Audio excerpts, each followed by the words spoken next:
Good afternoon, ladies and gentlemen. This is Harold Arnold, Intellectual Radio, keeping it real estate. And I have been fortunate and blessed to have in a studio right now, I got Earl Winfrey doing the knobs, CEO, producer, and Darci Redmond. Darci Redmond with me. And she is on Intellectual Radio Tuesday and Thursday. And we are going to light it up today because we are going to talk about politics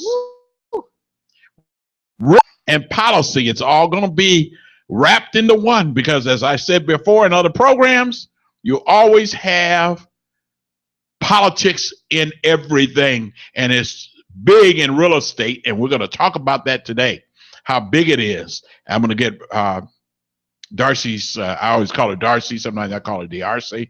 What is it? Darci? Darci. I'm going to get Darci's opinion of things because I know she's opinionated and there's nothing wrong with that. I want her to be opinionated. And I want you to call in if you're a little bit opinionated and you want to ask questions of me or Darci at 708-223-8953. Once again, 708-223-8953. And I'm on all the social networking. As you know, I'm a realtor with Illinois Real Estate Partners in the Chicagoland area. And I work everywhere in the Chicagoland area. So without further ado, I'm going to start and talk a little bit about the TRID. I don't think Darci knows a lot about it, but I'm going to talk about this new policy. You're talking about real estate and policy and real estate and politics. Here it is. The TRID, it started October 3rd, 2015. The President Obama's administration set the policy, and now you have 3 days. If you're going to close on a property, you have to get all the paperwork 3 days before closing. So they have to give you what the costs are. So you're not walking in there that final day of closing and you're not sure what the cost is. They're supposed to give you all that information 3 days before. And the banks know it. The realtors know it. The lawyers know it. And you better know it. 3 days? 3 days before closing. So if your closing date is let's say today's Monday. If your closing date is let's say Friday, then you need to know something by Tuesday.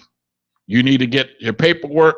They have to give you the paperwork and tell you what the costs are. And the TRID, just to give you an idea, the TRID is TRID, is short for the Truth in Lending Act, which has always been in existence. The RESPA, R is for RESPA, which is the Real Estate Settlement Procedures Act, or Consumer Protection. It's part of the Consumer Protection Law. And then I is integrated, and D, the documentation. And that's the documentation that you must receive 3 days before your closing date. So it can make it a little difficult. I've been through one now, and I know, so now I have experience on how it all works. But I'm going to tell you, it can be something, and it can delay the closing for some people. But that's just to give you an idea why it is so important to vote. Because if you have the wrong person, and it can be at the national level, we're going to talk a little bit about that today, national, state, and local level. All these things play a part in real estate. So one of the things I want to talk to Darci about is about our governor, and she can say what she would like. We have a governor, Bruce Rauner, and he has vetoed a bill authorizing spending for community colleges and college grants. And one of the things I'm going to tell you, I remember when I graduated from college, I had no problem getting an apartment. I had no problem getting real estate at the time that I graduated, and I was 22 years old. Nowadays, the average person's coming out and they're not able to really get their foot on the ground until they're in their 30s. Yeah. And it wasn't too long ago, President Obama said he just paid off, he and his wife just paid off their student loans. Yeah. He and his wife. So it's gone to the point that it's gone way out of character, because back in those days, I didn't even have a student loan. I graduated. I didn't have any student loans. I paid my own way. I worked several jobs. I was a musician on the side and all that, and that helped pay my tuition and everything. I went to Cleveland State University. So that just gives you an idea.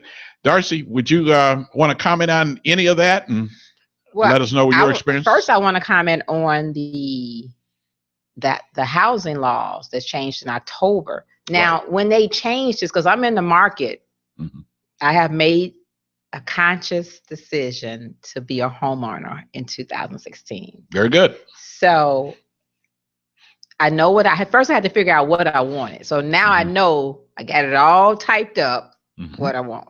So then I have to find a mortgage lender to see how much I can get. Now, you know, I can help you with that. So, you know, I'm throwing this out here, America. I'm throwing this out here. He invited me to the show, but I don't know. He might not invite me back, so I need to ask all my questions now. Right. So I understand that they have a new program out, because you know I'm always looking for free. So they have a new program where they help you with your down payment.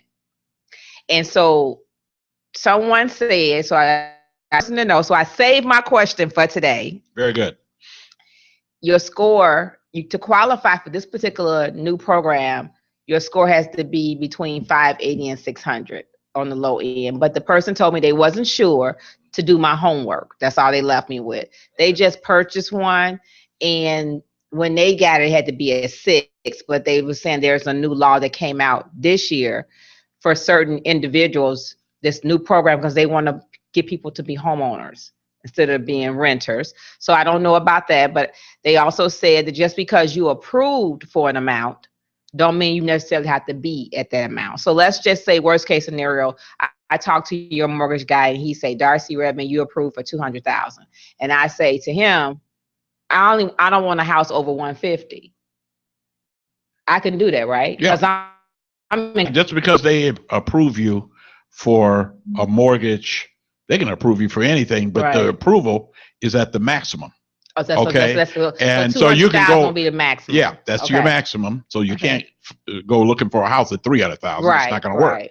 But you can always go lower.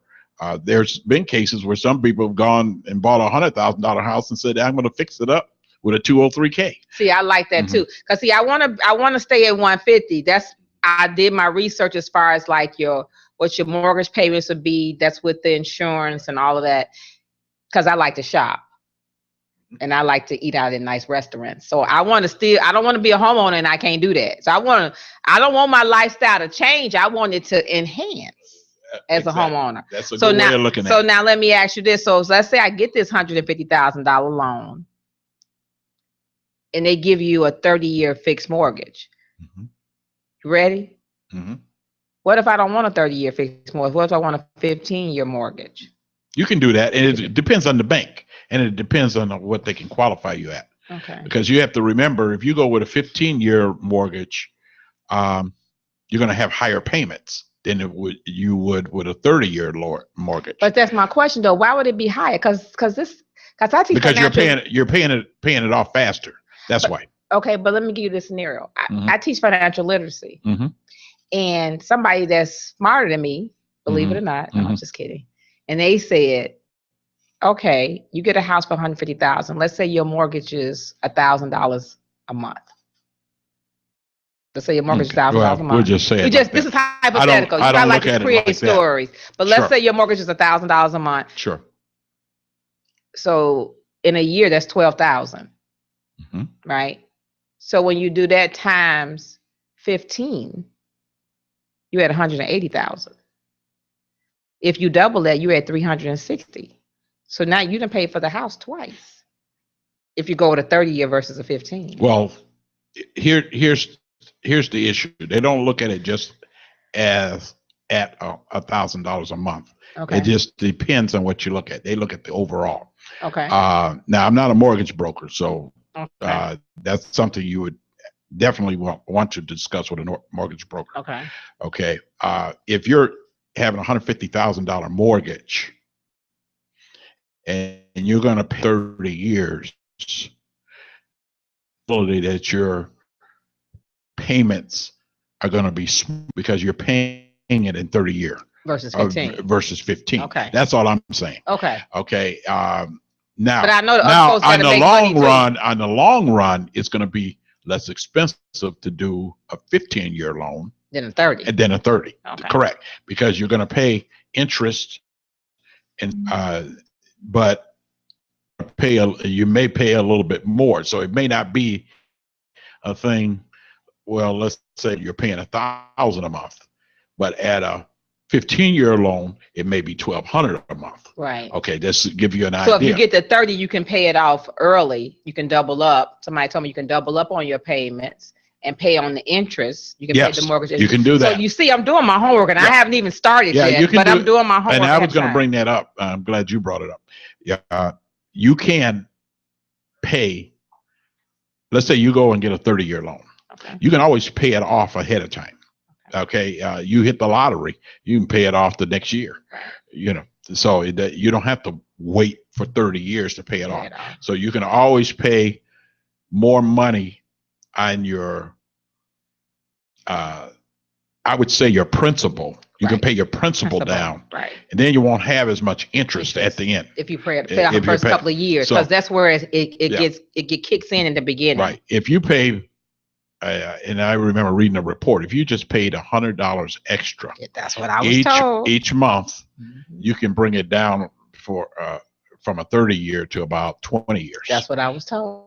Okay. So you see, I'm doing my homework. See, I was ready for you, Daisy. You think I was going to be ready? You're ready. So you can bring it down, but you have to indicate to the mortgage company that you want this $100 to go on that principal. You got to let them know, because otherwise they're gonna put it towards the mortgage. That's right. You put it on, and you can put it on the check and let them know this is $100 for this. Okay.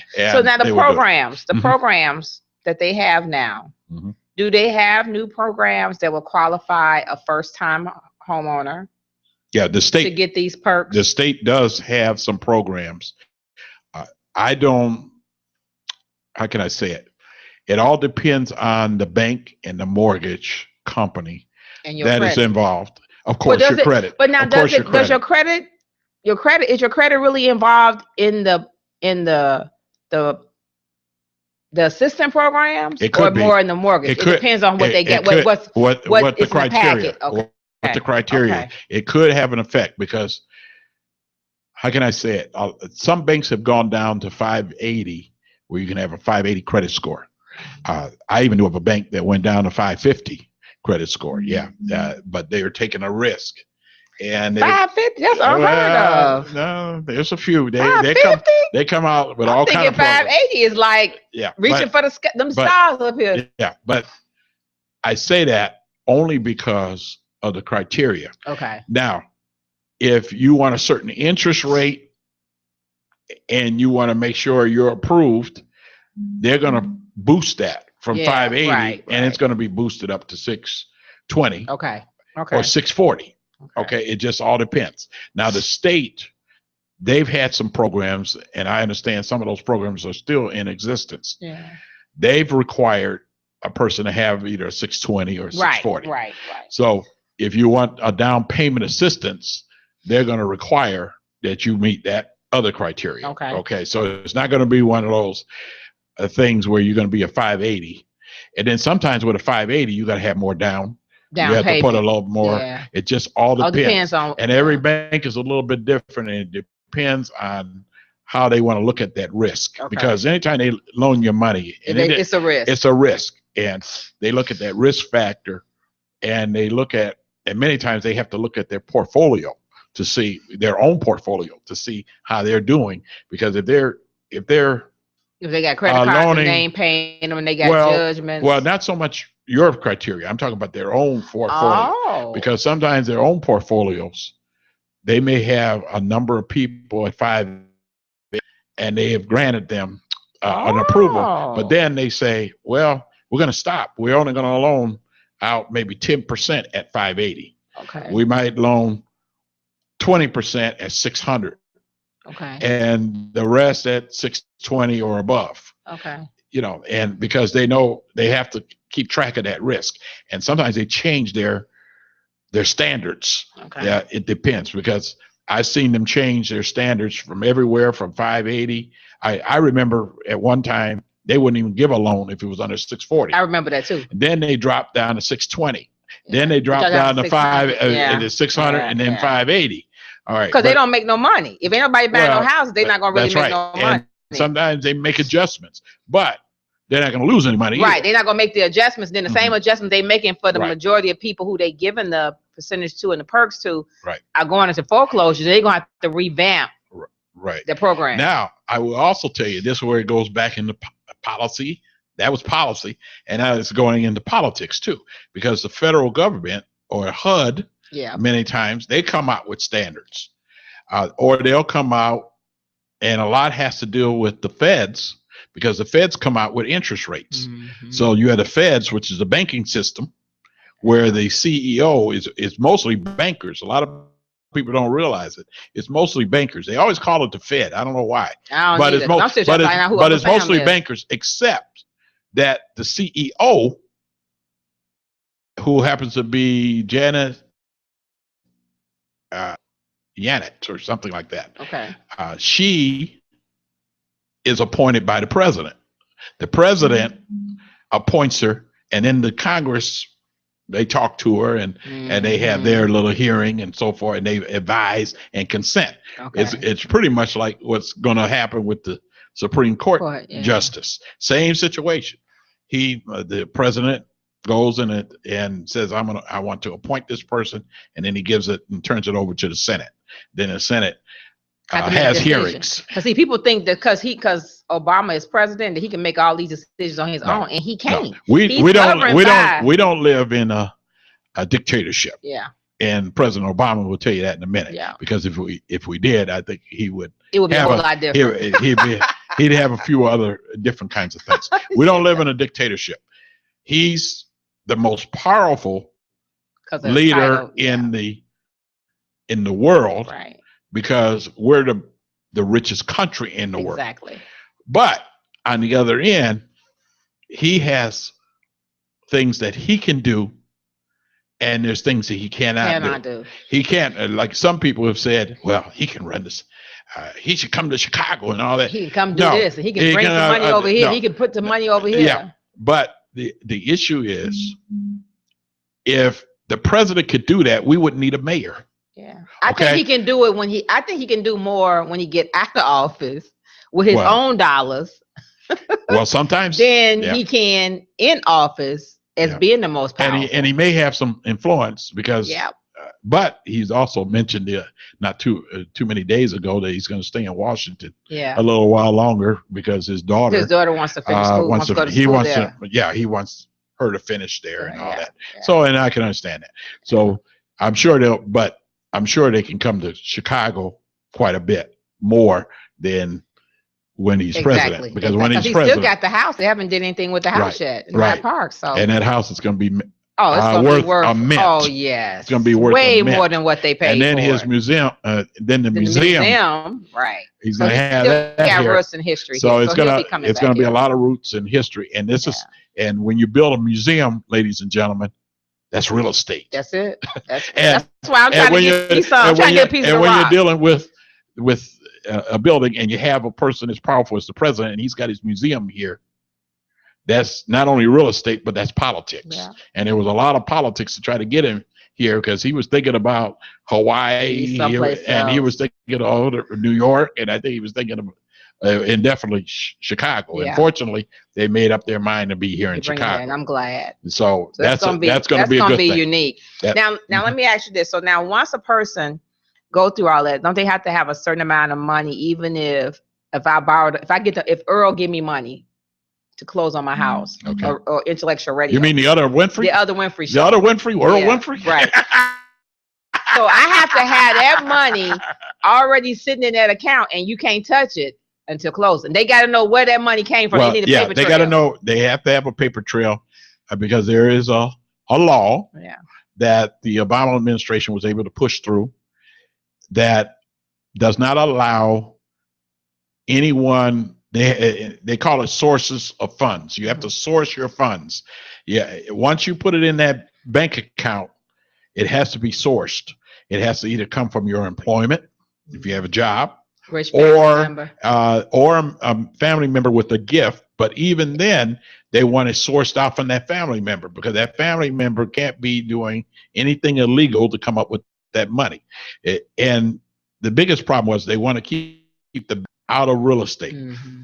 And unfortunately, there has been a Oh, lot of bad money in real estate, and still is. And what has happened, some of it has to do with drugs and things like that, and drug money laundering, and money laundering, and then they're putting it in real estate. So this is an attempt. I will tell you this: I read an article, and then, in fact, the other Winfrey can tell you that I shared it with my audience here about 3 weeks ago, that it was in New York City and Miami, Florida, where they are really focusing on that, the feds and the FBI, on the purchases of real estate in those two cities. Because there's been so much bad money. And then when they get the money, so let's say they're the drug pen they just read. So let's say, and he escaped jail, which I can't understand. Right. But let's say that he gets this money and he has billions. He got to do something with it. Right. You gotta take, for me, because I like money, love money. You gotta have something to do with it when you get it. So you gotta be investing. Right. To get an investment on your return. Right. So if you're out buying the whole Old Brook Mall, or you're buying Roosevelt, you can't just up and say, okay, Harold finna buy this, the other Winfrey Show finna buy this, and they had $2 in their account Wednesday. He had $12 in his account. Now he got $500 million. Excuse me, where is money coming from? Right. And that's what they want to check. The other thing is they're doing it to average individuals now. I believe if you come in there, go to a bank with more than 10,000, you have to sign some type of document. Yeah. If you have 10,000, if you go in there with $10,000 cash, if you got a check, let's say you got a check from your company, it's a legitimate company, or you got a payroll check and it's 10, I'm not going to say anything about that. But if you, because they already got it dated, it's already on there what company. So if they have to check later, they can always check. They can source. They got a paper trail. That's that's a paper trail or a source. But if you come in there with a bag, 15 grand in a suitcase, a briefcase, they're not gonna take it. No, they're not gonna take it. No, they have. I shouldn't say they're not gonna take it. You're gonna have to sign some documents. You're gonna have to fill out some documents. Really? And they can hold you legally responsible, because if you lie in that document. Well, what kind of document they gonna have you say? This your money? Oh, the bank's got it. Yeah, really? Yeah. So now I closed out. I had a credit union I believe for a long time. I believe it's less than 10,000. Now I don't have that problem because I haven't had that much cash. I don't carry that kind of cash around. Right. I wouldn't either, because they'd be looking for you. But there's some people. Yeah, they do. They carry that kind of cash. Or they keep it at home under their mattress. Yeah. And they ain't got no problem telling you this where it's at, but they're ready to shoot you if you try to go in there and mess with their money. They don't trust banks now for a long. I really get into politics. That's the Second Amendment. That's why they don't want to give up those guns. Okay. But I didn't want to. I didn't trust the bank for a long time. Yeah. Now I was with St. Paul Federal in high school, and it didn't change to Charter One, to this bank, to that bank, and now it just recently got bought out again by U.S. Bank. Yeah. Well, you think that's bad? Mortgages have done the same thing. I know. They've taken mortgages. You get a mortgage at one place, and then they sell it to somebody else. You buy. Somebody told me they had bought a house, and 2 years later they got a letter mail said, "Hello, we got a different mortgage." Yeah. And they were like, "What happened? They sold the mortgage to somebody else," and there was a lot of that stuff going on at the height of. But can they do that? Don't even tell you. They send you a letter. That's why they send you a letter. But when you get the letter, it's already done. You can't stop it. You're not on the board. If you're on the board with the mortgage company, or you have some influence, or but will your stuff will your mortgage and payments have to stay the same, or they can't? Oh no, they can't. They can't increase it. Okay, so because you have a contract. No, you have a contract. Okay. So they cannot increase the interest rates or anything. Whatever's in your contract, if you got that's why I tell people go with a fixed rate. Go with a fixed rate. I don't want the balloon rate. You don't want that balloon and all that other. I know somebody who did that and lost their house. Yeah. So no, you don't want that. You want a fixed rate. So you know exactly what you're paying. And you don't want no surprise. Now, if you want to pay more, you can always do more. Okay, but that's up to you. At least you have the option. You have that option. But, so now let's say when you get the house. So let's say I become a homeowner this summer, and I decide in January I want to buy some real estate. Is it easier for me because now I've made my payments on time, did everything I'm supposed to? Is there a certain time you should wait after you become a first-time homeowner before you start buying property? Is there a time frame up in there? No, there's no time frame. It's up to the individual. But what I always would say to people is that, especially if you're talking about buying a second home, that's what you're talking about. Probably after you buy. I want to buy a building, so okay. I won't be able to get these programs that they got now because I'm a first time buyer. So all that's out the window now. I didn't got all the freebies. No, you can buy your home, and if you have other money that you want to utilize to buy other property, correct. I would say take it one at a time. Take it in baby steps. Okay. Make sure that you can afford everything because you don't want to lose everything. And if you're getting another loan, you got to. Of course, you have to be qualified, right? And they're going to make sure that you can actually pay for this. Let's say it's a building, you can actually pay for this building, and they're going to be checking every T's. See, I just came into a listing of all the foreclosures. Okay. I guess they call it a hot sheet. I don't know what they call it. Yeah. Well. So an alderman and a mayor gave me, I went to the alderman's meeting and I went to the mayor's meeting in the suburbs, and I got this list that they emailed to me. And it's on a spreadsheet, and it has all this property that either has an X on it or it has foreclosed. They told me to go through this list and see if there's anything I like. I already know if it's in TIF. I already know what to do there because I'm a grant writer. Okay. So I'm looking for that first because there's money for TIF if the property or the real estate is on TIF land. Okay. So I'm just wondering how long. So if let's say I become a homeowner in June, is it okay I'll put it like this. If you have the cash, let's say you have first, and that's what you should do first. Right, exactly. Before going and trying to buy something else because they're going to hold that. All right. So you want to buy your own house first. Wow. What's a while? That's what I'm asking you. Well, that's hard to say because it depends on your finances. Okay. So if you're doing everything right with your home, you're making your payments, you're feeling comfortable, and you have cash. If you can be a cash buyer, you can almost buy anytime. If you can be a cash buyer. Okay. So, but if you, and in fact, if you be a cash buyer, I don't even think you have to report it back to your first lender. No, that's what I was told because I'm not getting a mortgage. Right. But if you have to stretch yourself and get a second mortgage. Then that's when they're going to try to put all these properties down as collateral. Right, but that's why I want income property. I want people where they're paying rent, but people keep telling me I'm not going to be a good landlord. But you got to remember two things with that people forget. I know. One, if you get, you got the issues with income property because you got to deal with all that. All these people that not pay their rent. And sometimes not paying their rent. At all. Then you got to deal, you can deal with, but a lot of people deal with that differently. You got to make sure you do your homework up front. I always tell people that's why you need to deal with a realtor like myself. Deal with your homework up front. I know what I'll put it like this. One of my last rentals was to a lady, and I've done 3 rentals for her for the same unit, and it's downtown in the Loop. Oh. Okay, in the Loop, high rise. Okay, so you screen her, you screen the applicants for that's her. Right. Okay. You screen the applicants. You get the credit report. They got to have documentation that they have a job.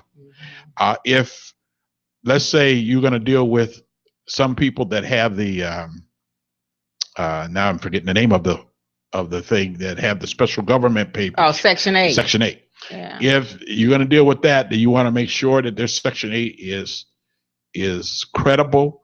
Of course, with Section 8, your house or building has to be in code because Section 8 people are going to come out and they're going to check.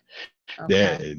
They come out and check. I know about Section 8. Okay. Section 8, but I almost did a Section 8 one time. Okay. And so I know the rules about Section 8. You did a purchase or a rental? No, it was a rental. Okay. It was a rental. Okay. And they were going to come out, and they were Section 8 people were going to come out and investigate and make sure that they got to make sure it's livable. I mean, I understand that. Yeah. And that's fine. But then, they'll send an inspector out, and usually with inspectors, they're not going to come back with nothing.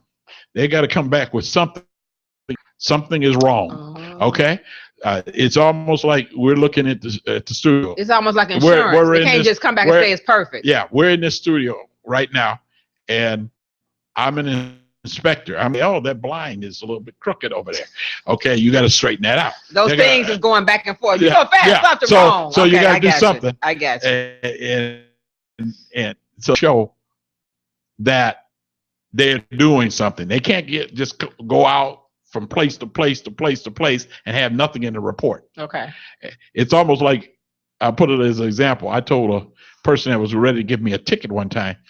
I said, you have a quota. And they said, oh, we don't have a quota. I said, I'm going to tell you something. Don't give me that baloney. You don't have a quota. Because if you go in and you see your boss every day and you have nothing, no tickets written, they get rid of you. You're going to be gone. Quota, even if it's one, you got a quota. It's the same thing with inspectors. When they go in fact, I've dealt with a number of homes, they always find something. Okay. There's no home that's perfect anyway. Right. Find something. Even new construction. New construction. Find two things, and I was shocked because everything looked perfect. Right. So you're right. They will. Well, and I'm gonna tell you another thing. Talking about a home inspector, they have a license, just like realtors have a license, like mortgage brokers have a license. Who gives the license? The state. Yeah. Who runs the state? The governor and the legislators. Yeah. Politics, real estate. Yeah. And I was going to mention about the Rauner, and we got off a little bit. Now, is he the same? Is the government the same one? Who issues your notary? Is that the governor hires the people? Okay. Because I just renewed mine, and when you start talking about policy, I'm like, well, who does that? The governor will hire, or he'll keep. He has the option to keep people, and some people are protected. Sometimes it's unions, sometimes it's other things that might protect some people. But usually the top people are hired by the governor. He's his own key people, unless he likes somebody. Then he'll keep and he'll keep them. Okay. And it just all depends. Because they sent my form back because I took it to a notary. And then because I forgot to renew it last year. Right. So they sent me a letter. I still ignored it, and they sent me another letter. Then they called me. I didn't know they call you, but they call me. So they sent me the form. I renewed it, paid my $150 for all the little packet and stamp and stuff. Right. Took it to the notary right up the street. Right. She didn't do something. I forgot what it was. So they sent it back to me and left the highlighted part with a sticky that she's supposed to do. So I took it back because I paid her to notarize it for me to send it to renew my notary. Right. And she said, I can't believe I forgot this. And so she gonna tell me it's $3. I said, no, sweetheart, you already got your $3 when I paid you the last time. Okay. So I had to send it off again. So I sent it 2-day mail so they can get it right away. So they can send me my stuff. How you gonna be a notary and don't do what you're supposed to do for somebody else? Sometimes get on your job. That's right. You have to check them. Well, I'm going to tell you, this has been delightful. We're going to keep going with this, but we're going to take a little quick, short commercial break because we got a political that is Mr. Get that going. We're on IntellectualRadio.com.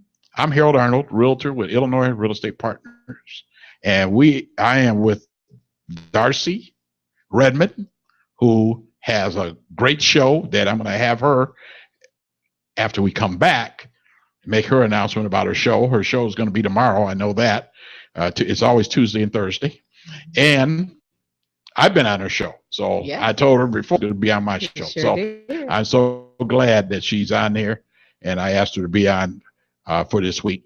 And we're going to talk about politics. Yes. So call and ask us questions. Call here. 708-223-8953. You know the number, 708-223-8953. Start dialing them digits. We'll be right back with you.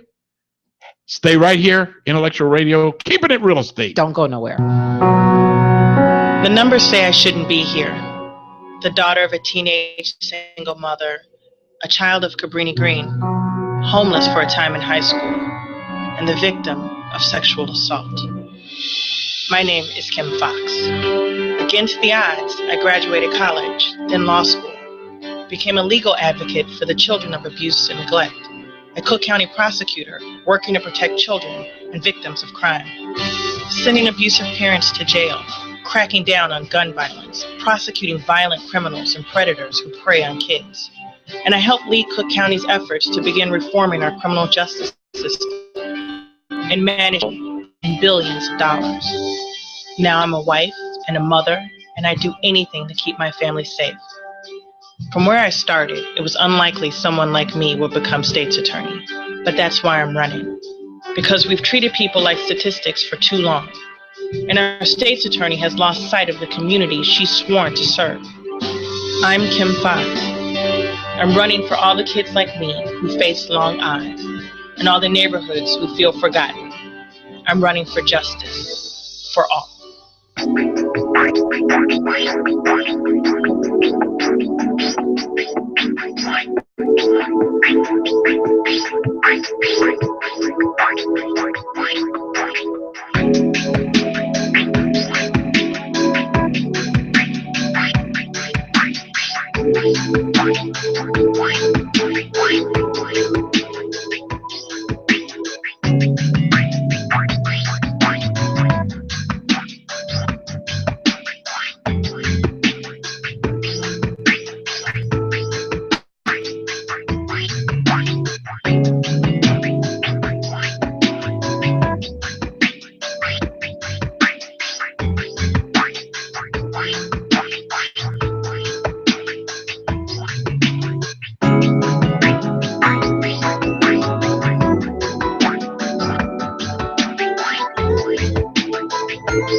Good afternoon, ladies and gentlemen. I'm Harold Arnold, keeping it real estate. And I'm with you, and I'm in the studio with Darci Redmond. Hello. Making it Darci.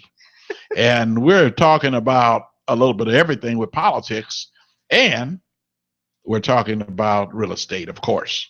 So one of the things, and we did, I remembered that we talked about Governor Rauner and colleges and so forth. We did do a little take on that.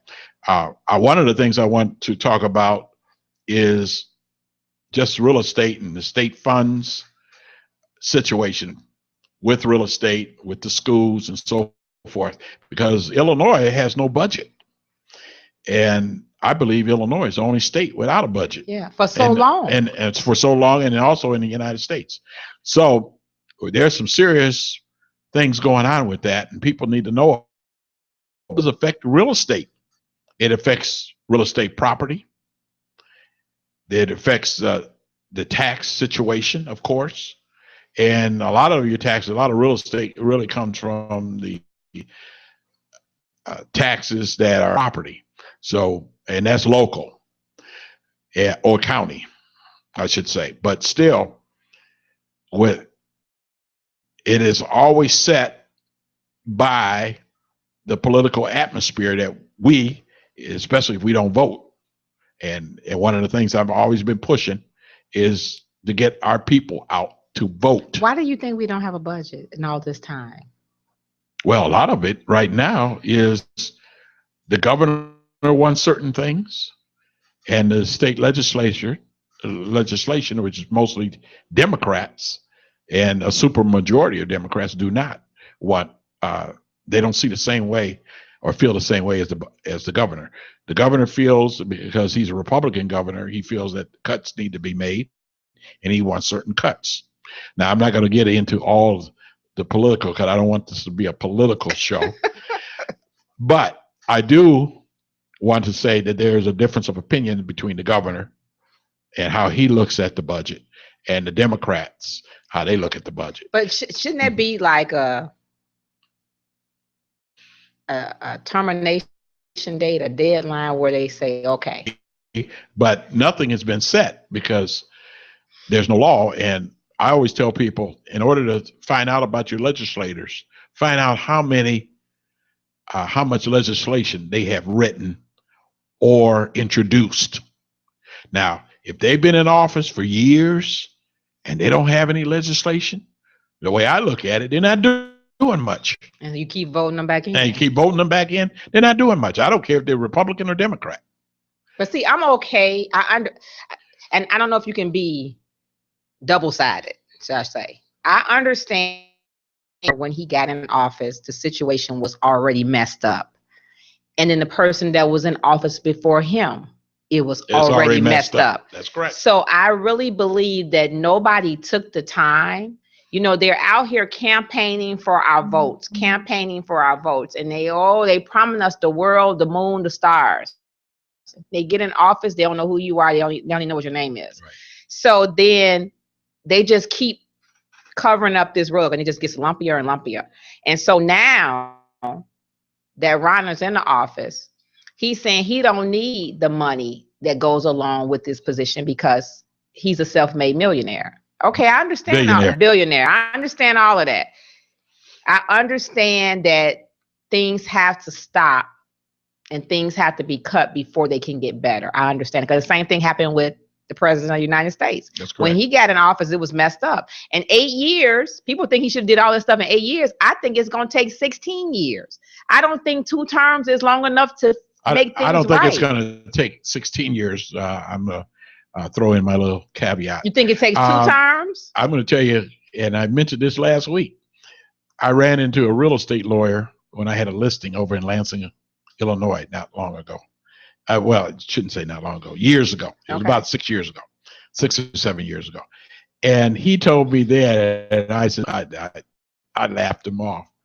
And he said 10 years. He said it's going to take about 10 years. So and Obama needs 2 more years then. He's right, but Obama's not going to get 2 more years. But so then should they change the legislation to say, instead of getting the president's 4-year terms, they get 5. Oh, they're never going to do that, and especially with the president we have now. The Republicans, they're not going to do that. They hate him too much. They hate him. So I understand the cuts. I understand that you have to take stuff away in order to get a balance. I understand that, but I just feel like some of the things he's cutting, can he not just cut it completely? Let's say if you got to cut 100,000. Can you cut 50? Well, so you're not taking everything away from people that need it. You're taking away Social Security, taking away daycare, where people have to have daycare to go to work. So now I understand cutting the daycare action, but when you cut daycare action, you're cutting daycares, child care centers, so people are losing their jobs. These are the people's livelihoods. Right. And then so then where's the spending power? Because they're not working. Then you don't want to give unemployment extension. Well, then what are they supposed to do? How are they supposed to survive? The struggle is real. The struggle is real. And I would say that there's a big disagreement in the way Rauner wants to do and the Democratic legislator. And that's what will happen when you end up voting for people the opposite, or people without policy, or different parties, because there's always going to be some type of collision course. Yeah. Now, there was collision courses with the previous governor, Governor Quinn, except he was Democrat. Now there's even more with this because this guy is Republican, and it's a stalemate. He could care less about money. Well, but even if he was voted in as a Republican, you have a certain philosophy, just like Democrats have a certain philosophy. Okay. And without going into all the different differences in their philosophy, there's some fast, and they're not going to budge. It was the same thing with Quinn, because I remember when Governor Quinn was in there and he put his foot down and he wouldn't sign the checks. Yeah. I remember that. He wouldn't sign their checks for a while. And that's what really set them off. But the budget money is sitting there somewhere, Harold, and it's collected interest. Who gets that? I want to know the real question. Well, we don't know that. But I will say that they have been able to operate the state at a minimum budget, because they've been I think there was one passed in order to keep the state moving in the right direction. Yeah. I haven't heard of massive layoffs as far as people. Well, the school that they did. Well, school funds, colleges. Yes, school funds and college. Now we're getting into where it may be massive layoffs, because then the stickers. Mm-hmm. Now I did on my show 2 weeks ago the stickers for your car. They would send out the little postcards. Right. So now that's Jesse White said that's out because they don't have the money for the stamps or the postcards. Right. You have to do it online. So, but now the money, the income from the sticker has tripled, because the same notice that you get is the same notice they send out where you have to go get your emissions test. So that they go hand in hand. So let's say you one of them procrastinators. Mm-hmm. And your sticker expired and you got to go renew your license. Right. And they say, oh, it's your year. Mm-hmm.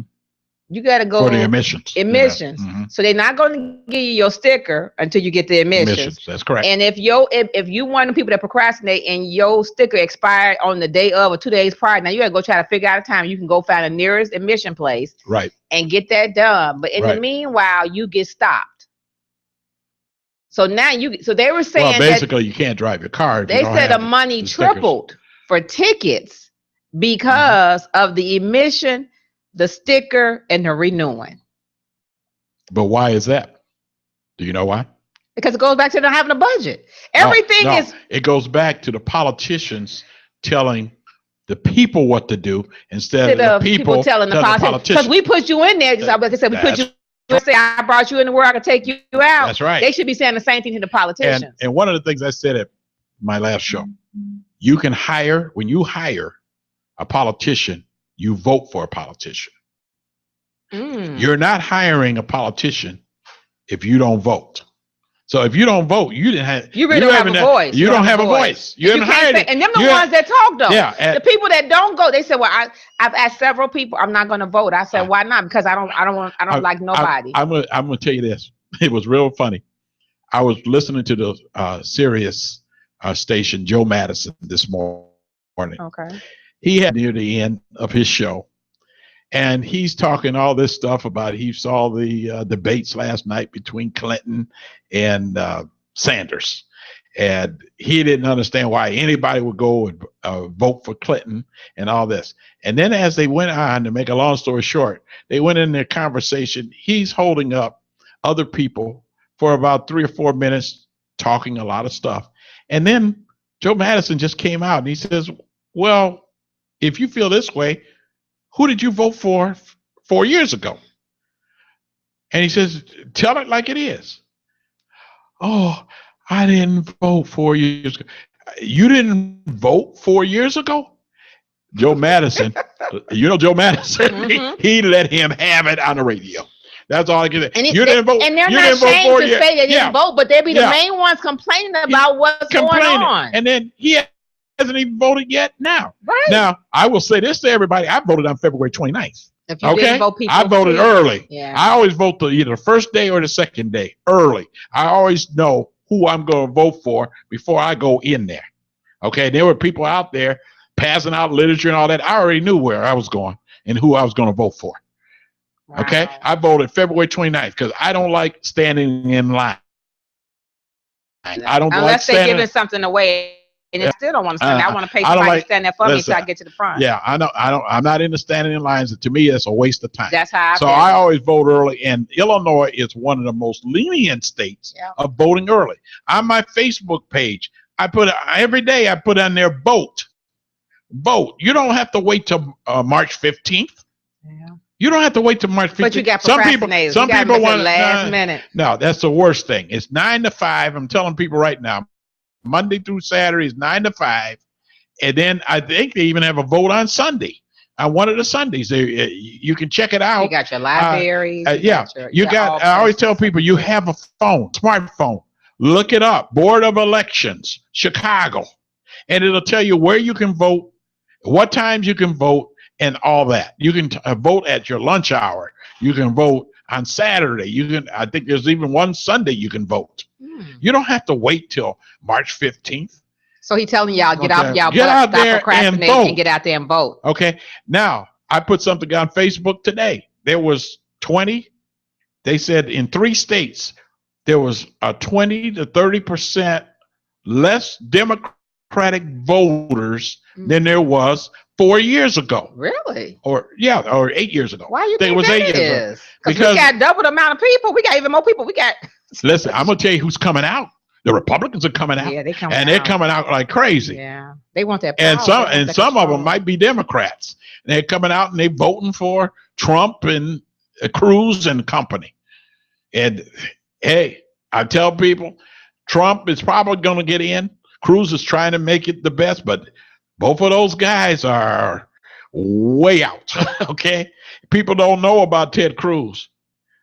He's the one that stopped the government. $25 billion he cost the government.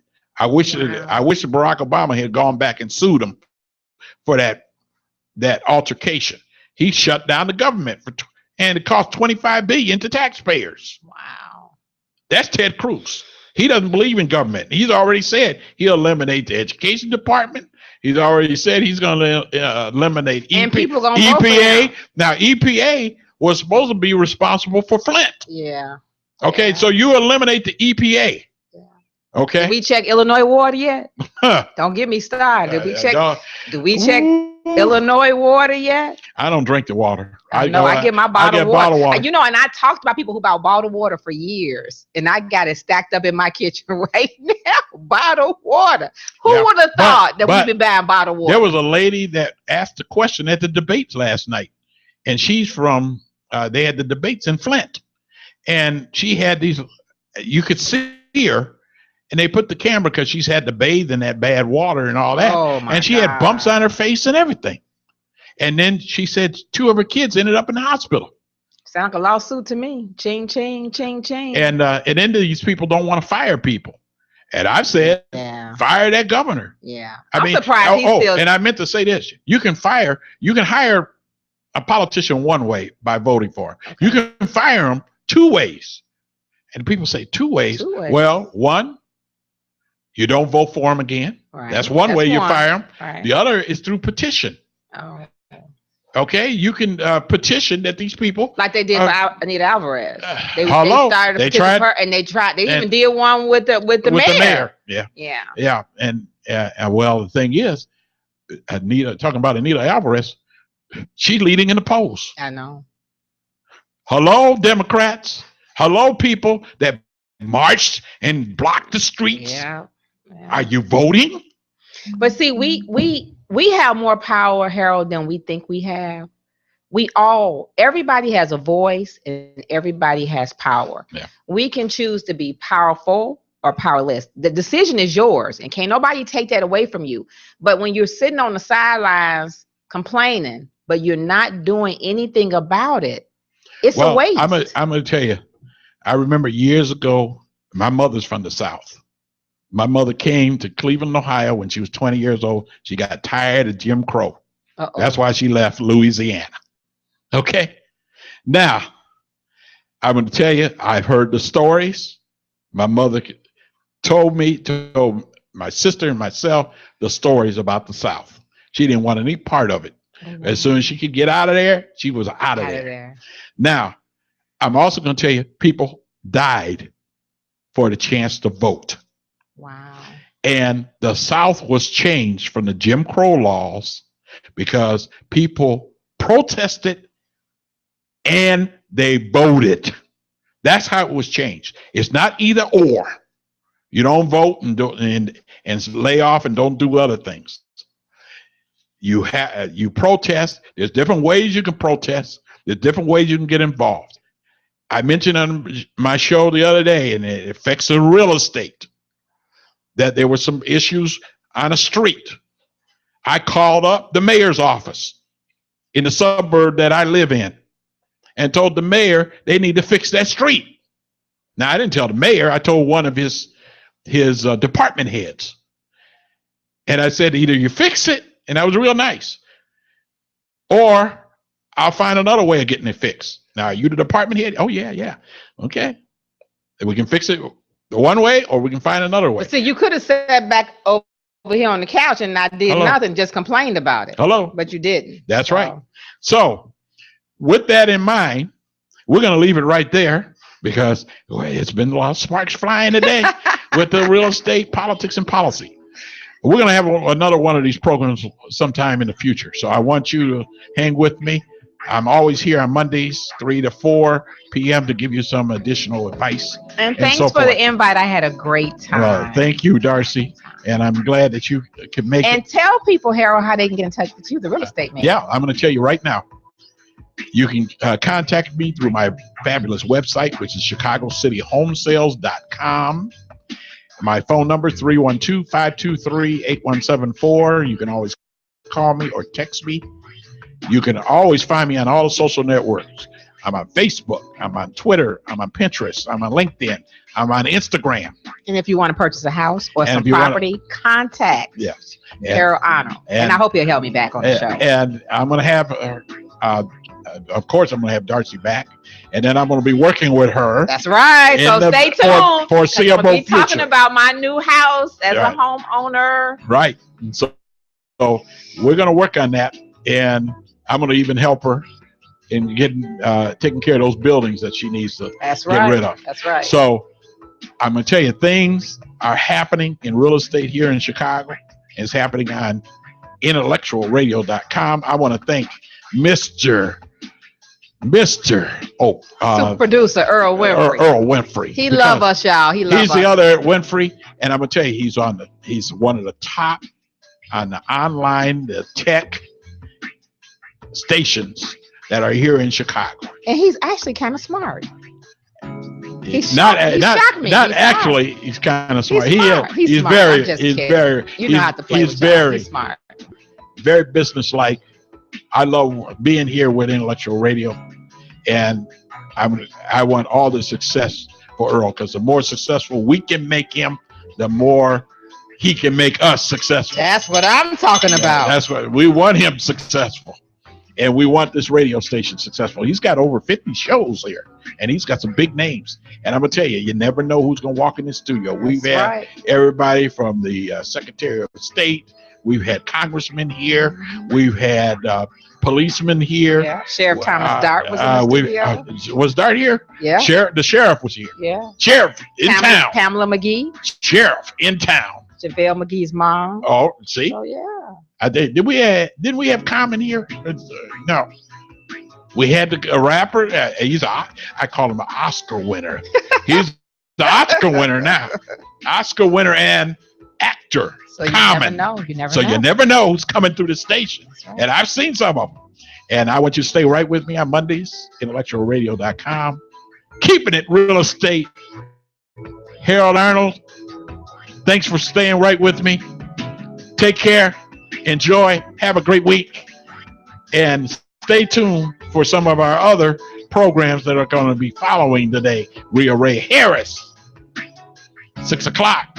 Going backwards a little bit, we're going to have Roman Morrow Drive at 5. The lady that introduced me to this station is not following me on Mondays now, but she's on Sundays at 10 a.m. And that's Pastor Angela Johnson. And if it wasn't for Pastor Johnson, Harold Arnold would not be sitting here right now talking to you. So I always thank Pastor Johnson. She's incredible. She's on Sundays, Intellectual Radio, 10 in the morning. So, and she's always got something going, I'm going to tell you. And she's got authors and preachers and pastors and all types of people that come through for her show. And then we got this Darci. She's something else. She is with, what's that? Making Waves with Miss Darci. Making Waves. Never know who Darcy's going to have in. That's who right. have you had in this? That's right. Who have you had on your Thomas show? Dart and Pam McGee. See what I mean? See what I mean? Tell us about Pam McGee, because some people may not know. She is amazing. She surprised me for my birthday, and I will never forget that. What did she do? She came into the studio, and I think she just got a 2-pull, and she wasn't gonna give me an interview, and she gave me an interview. She came down and she sat right here. But what did she do? You still haven't told me. She was the host and producer of Mom's Got Game. She was on I think Oprah Winfrey Network. And she is the mother of JaVale McGee. Okay. And her daughter also is playing football. Okay. And she played football herself. Basketball. She played basketball. Basketball, yes. There you go. Yeah. So you never know who we're going to have in here. Yeah. So she was on the other Winfrey show? No, she had her own show called Mom's Got Game. Okay. On Oprah Network. That's what I meant. Yeah. On the other Oprah, on the other Winfrey. On the other Winfrey. Not the other Oprah. On the other Winfrey. She was on the other Winfrey show. The other Winfrey. This is the Winfrey. Earl Winfrey is the Winfrey. So she was on the other Winfrey. I had to think about what he said myself. Okay. I got you. Okay. I got you. We just want to make that clear. Harold is a comedian as well. I didn't know that. All right, ladies and gentlemen. I got to go. I'm over time. Love you. See you next Monday. We're out. Bye-bye.